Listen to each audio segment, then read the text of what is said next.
Hi everyone in English 1301, it's Dr. E and I'm here with your week 14 instructional video. We may have to break this apart into two videos just depending on how long it takes me to get through some of this. What I do recommend is that you have pen, pencil, paper with you and take some notes because we will have a quiz this week and it will ask for some pretty specific questions that are detailed in this video. Okay, so just a heads up. All right, so we moved from last week, which was just consultations. I worked with quite a few of you. Some of you did not make it to consultations, but those of you who did, we were able to talk through and work through some of your ideas for your paper portfolio, and I was able to give you some feedback and hopefully address all the questions and concerns that you have. So that was a really productive week. It was pretty exhausting too. If you felt exhausted, know that I I am feeling the same way. But it was good. It was good to see a lot of you and have the opportunity to have some face-to-face time. So I really appreciate you making the time to do that with me. All right, so let's go ahead and go over the syllabus schedule for this week. Okay, so we're into week 14. All right, and so of course watch the weekly video. And to note is especially this right here, right? To prepare your final version of your paper portfolio, because that's going to be due in the assignments area of D2L by Wednesday. And then you also need to complete your multimedia project plan, and that is due no later than Sunday by 11:59 p.m. also in the assignments area of D2L, and so the rest of the week just shows that. And I put some notes in here, I really suggest that if at all possible, you complete these activities earlier than they are due, especially because officially on paper, the colleges are closed on Wednesday, and certainly on Thursday and Friday, but I didn't want to change our due date to a Tuesday and throw off just the schedule that we've had all semester of having something due on Wednesdays. So officially that due date for your final version of the paper portfolio is going to be Wednesday. But if you are almost done with those revisions, just get it done and get it submitted as soon as you're able so you can enjoy as much of this week as possible. I know a lot of you are still working and you still have a lot of other obligations, but to not have to worry about school for a handful of days would be really great, and I think you've earned it. So I'm just throwing it out there as something to consider, okay? But we do have something due on Wednesday and we do have something due on Sunday, okay? So just keep those dates in mind because, of course, in between that, we officially have a holiday for the college. Okay, so in addition to reviewing the syllabus schedule, what I want to do is also review some of the guidelines for the paper portfolio because I wrote some of this feedback, I spoke to some of you about it, but it's just worth kind of revisiting in general. So I want you to make sure that you've gone back and looked at the overall grading rubric. This is posted in D2L, of course, because this is how your grade will be assessed, right? And we really should be sticking within these two columns, right? We want to be awesome and advanced or meeting expectations for sure, and know that you have your thesis and focus in each of the entries, your content, you're organized, you have the documentation and the works cited, and you have those abstract paragraphs, right? So if you scroll to the second page, that's where it just gets into more of the detail associated with the assignment. So you need to have 3 paper topic discussion posts, right, from the semester. And each entry needs to be at least 3 paragraphs, right? So even if this wasn't required in the original post, it needs to have 3 paragraphs now, right? And that's each entry, okay? So each entry also needs a source, again, even if that wasn't originally required. So think back to all the things we've read this semester.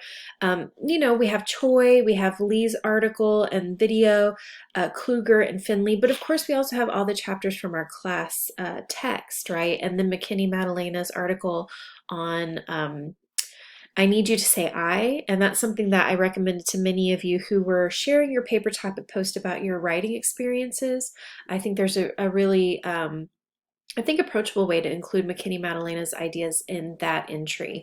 Okay, each entry needs to include that abstract paragraph in italics. So remember, italics is just when we, you know,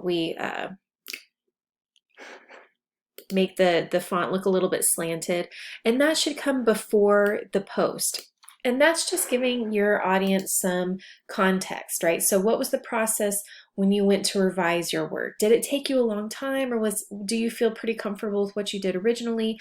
Did you have to add research? Did you have to add a paragraph? And also, what are you noticing about your writing, right? We should be able to kind of see that our writing develops in a particular way over the weeks, especially because we've been doing a lot of writing this semester. So no matter what, we should see some, we're developing writing in a very particular kind of way. We should be more confident. We should feel that our writing is stronger, that kind of thing.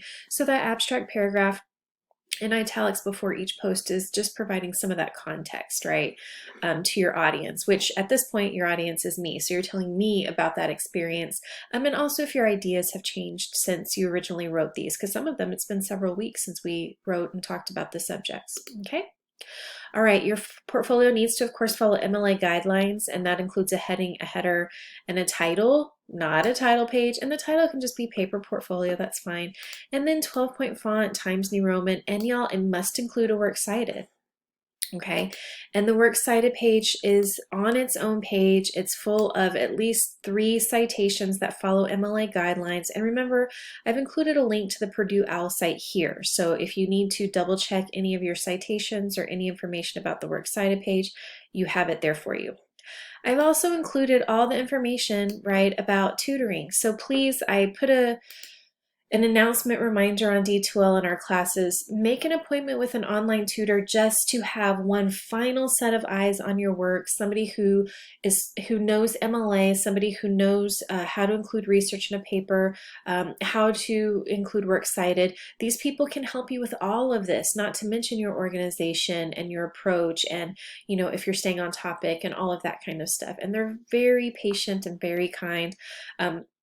Some of them have been my students. Some of them I've worked with one-on-one in my classes. They've helped me with classes. So these are people who know what they're talking about. Okay, so just make an appointment. That's always a good idea. All right, so that's the paper topic portfolio, right? And we also want to think about, let me pull this up. Okay, so I also want to go over a few reminders based on some of the things that I was seeing in the paper portfolio drafts. Okay, so I was noticing a couple of things I was saying over and over again, either in your typed feedback or in our one-on-one sessions. So I wanted to kind of create a list that you could refer to when you're thinking about your revisions. Okay, so again, hope you're kind of taking some notes when it comes to some of this because it's important. Okay, I really suggest that you view your feedback on D2L. If you made a consultation appointment, I returned your feedback to you in a PDF formatted document before our discussion. That's good, but you may have noticed some of the text is a little jumbled. It's hard to read some of the comments. So looking on D2L and in the Turnitin area is going to give you the best kind of look at your feedback. I need you all to double check your quotations for accuracy.